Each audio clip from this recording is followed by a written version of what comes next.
where do we begin? Ngaipahu, coming through the pass, the battles, Te Rauparaha, or first Pākehā, poor Thomas Brunner, traipsing through the gorge, the gold seekers. Where do we begin? When the union's inspiration through the workers' pleasure run, there can be no power greater anywhere beneath the sun. If what goes on earth is bigger than the people's single one, so the union makes us strong. Solidarity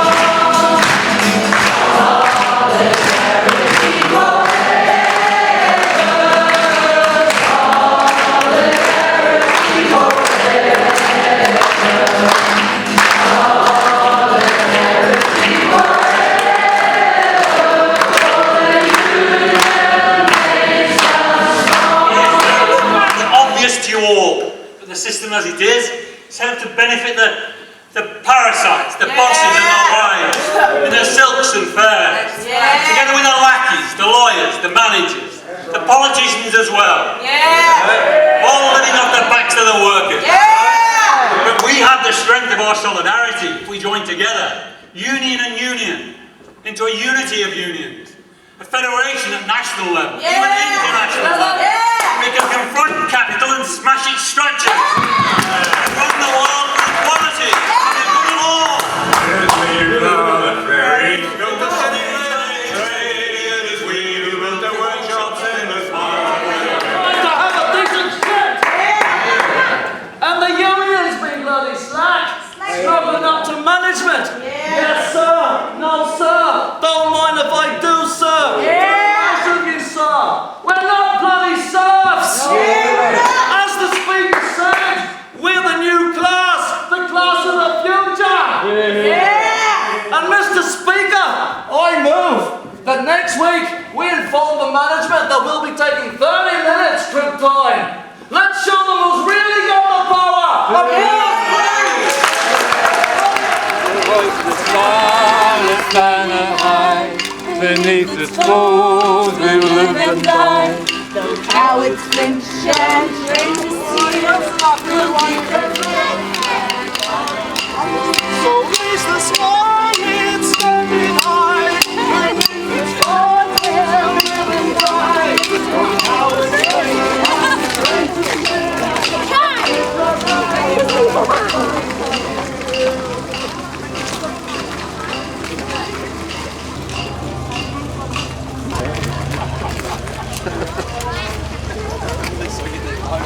Alan, grab a flag, Lynn. Here you go, Lynn. Come on. Come on. There you go.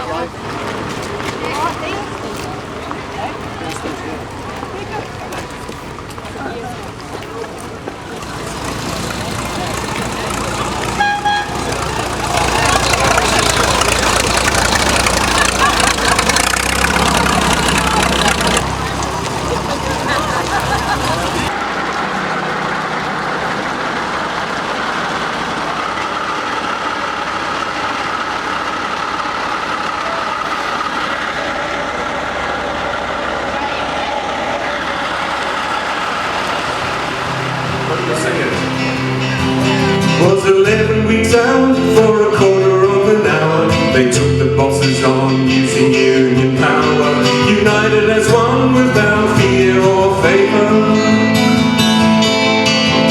Shone their lights forward for the future of labour.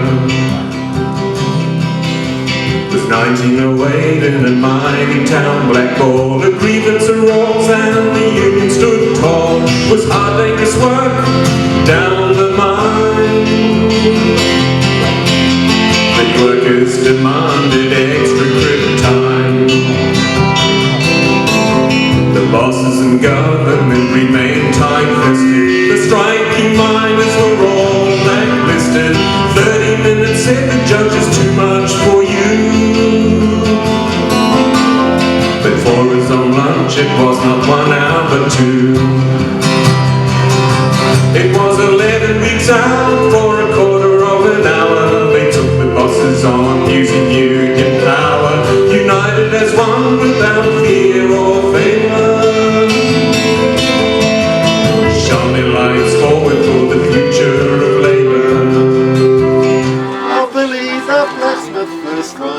first wife has gone home from sober to his darling wife.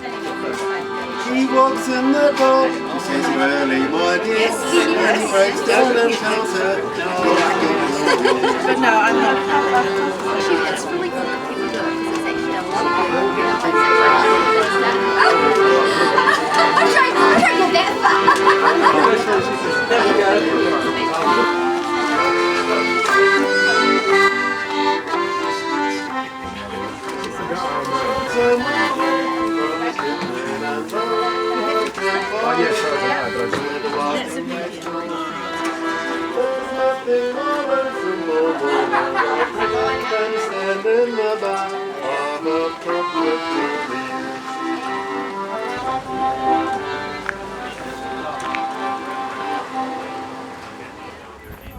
This is part of the Blackball mine part, but that's the entrance to the mine there.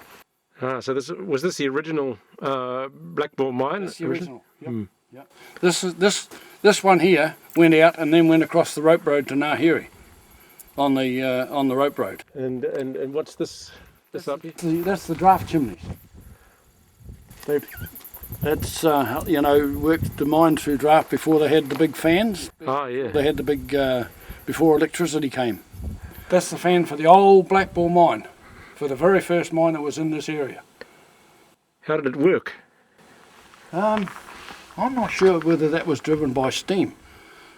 See, a lot of this had gone when I first came here, and just after the 51 strike. I came here 52, 53. Yeah, we used to shovel coal and dust, where you couldn't see your mate on the other side of the box. And then straight down to the boozer and booze it all up.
Special occasion to celebrate 100 years of Blackball 08 Quick Time Strike. I hope you will enjoy yourself and wonderful meal. And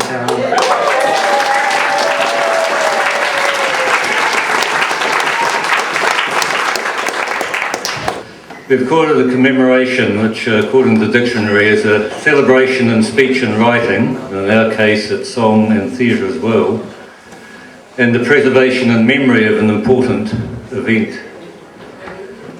Let me then give a brief overview of the event that we are preserving in memory this weekend, and I think that preserving in memory is a really important concept. Basically, we're seeing the 08 strike as a catalyst for the creating of a national union movement, and the initial and laborious organising of a political voice for working people, which led to the first Labour government. Once that voice was gained, those first parliamentary representatives of the working class created the structures that enabled social democracy in this country. The last book launched in Blackball, I remember there was a comment from somebody, not another bloody book about Blackball, they said. So, yep, there is another book about Blackball. This is the only book, though, about the strike, I think. It's a history book. It does attempt to analyse the strike. You can't tell a book by its cover, I know, but it has got a good cover, and I can guarantee the contents.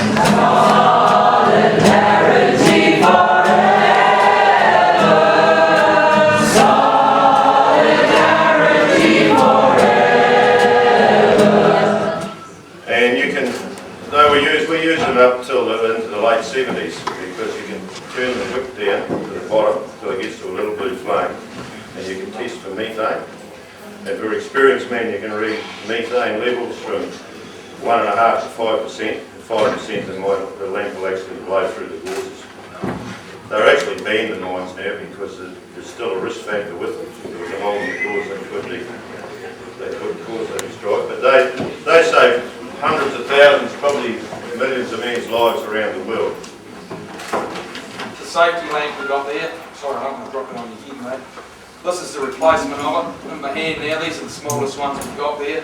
This is a Draeger mini warn. It'll read methane, oxygen and carbon monoxide. So we're really carrying these around the mine today. Back when I started in the mine 20 years ago, the safety lamp was the only measurement for methane. And the old deputies never told you what was read on the bloody thing, and half of them were blind and couldn't see the bloody thing anyway. We've got all the equipment ready at our hand now to guess what's going on. Plus we've got a big backup of testing throughout the mine for gas make. So it's we've really come a long way from this. But basically what's underneath it's all still the same. The comradeship in the mine is, keeps you going back to work. It's probably the most terrific thing. And I think that's what drove these guys 100 years ago to stick it up on.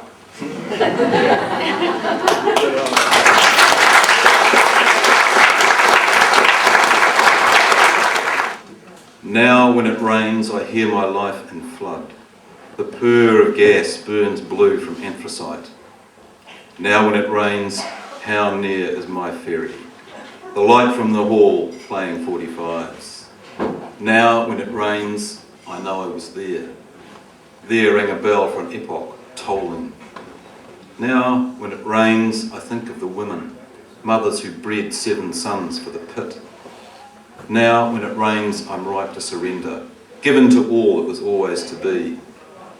When it rains now, we are what's left of Blackball. All that the mine was is somebody's dream, fading away at the mouth of the tunnel, where light's absolution and fresh air is sweet.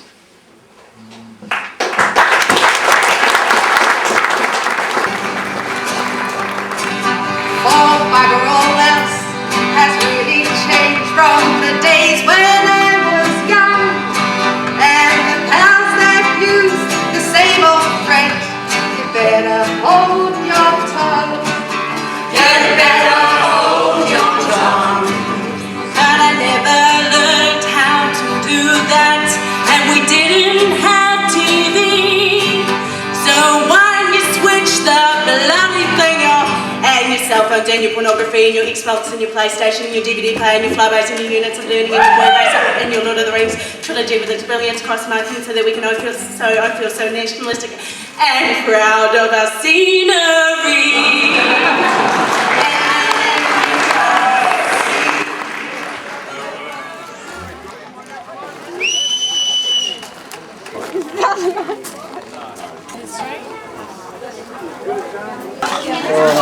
Pass on one bugger. Oh, bad luck, Liz. And we've got number 17 again!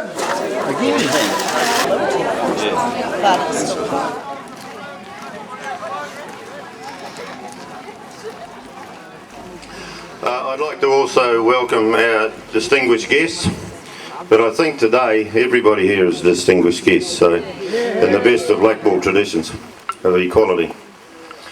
It's a very proud moment for those of us that had ancestors here on this occasion, and there's quite a few people here today. The list is going to be read out later on of all the strikers, and it'll be a time for everyone to put their hands up and remember their ancestors.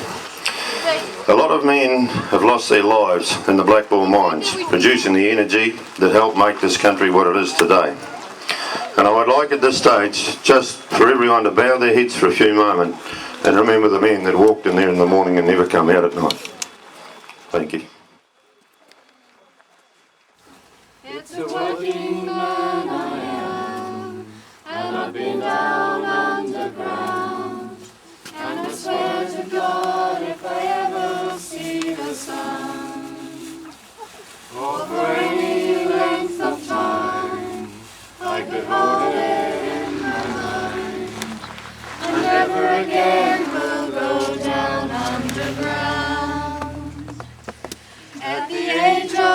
64. We will greet you at the door, and he'll gently lead you by the arm through the dark recess of the mind. We will bring you back in time, and he'll tell you of the hardships that were had. It's a working man I am, and I've been down underground, and I swear to God if I ever see the sun, over any length of time, I can hold it in my arms. I never again will go down underground. I never again will go down underground.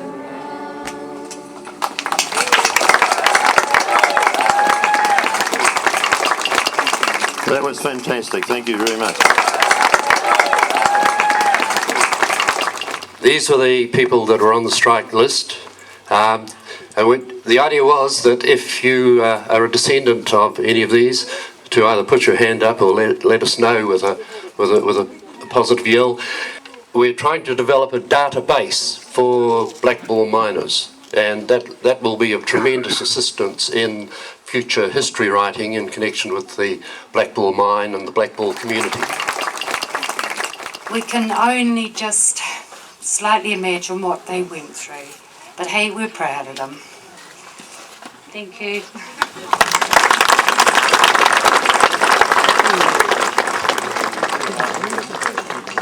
And I remember my grandfather coming home with his crib sack on the back and opening it up and seeing if there was anything to eat from that. My uncle here coming and watching him play football and just waiting for him to come home. They were great times, and I always had treasured memories of Blackball. I'm a Blackball boy, and I'm very proud of it. And I still call Blackball home, and I come back every year. I live in Australia, but every year I come back, and I just love Blackball. Thank you.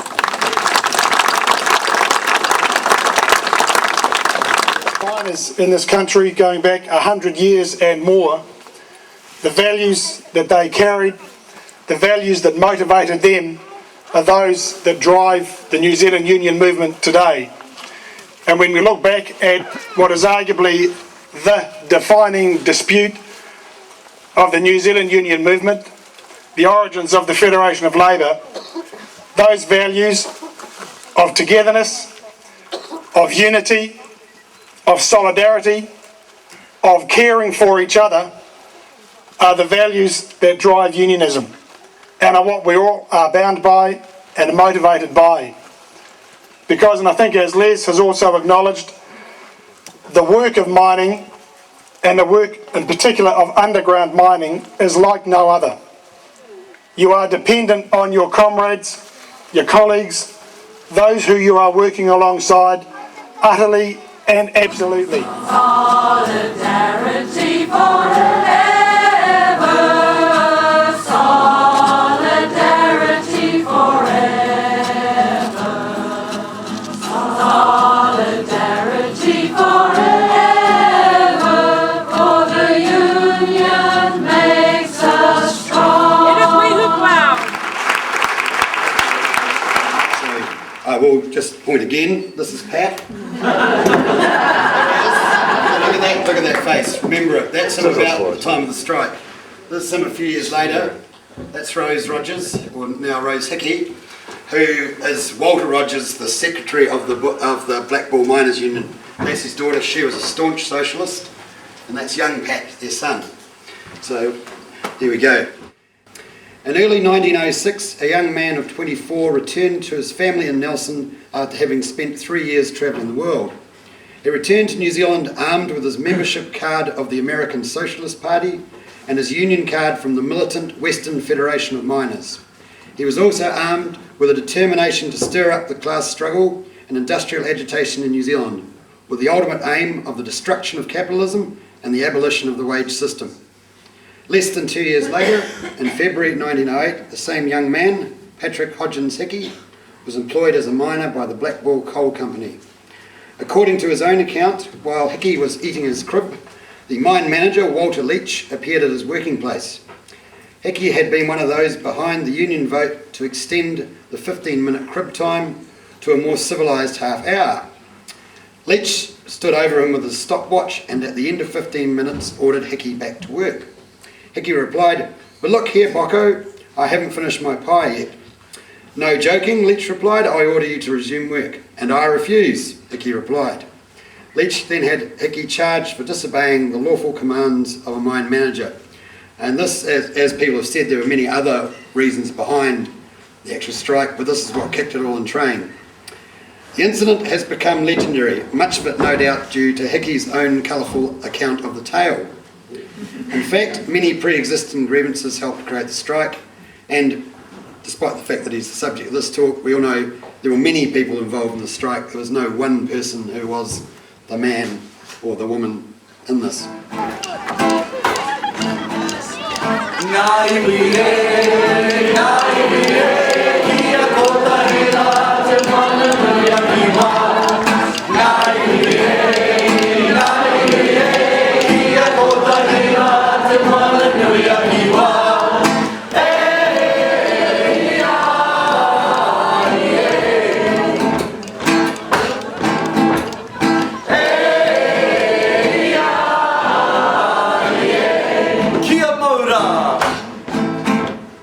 Kia ora!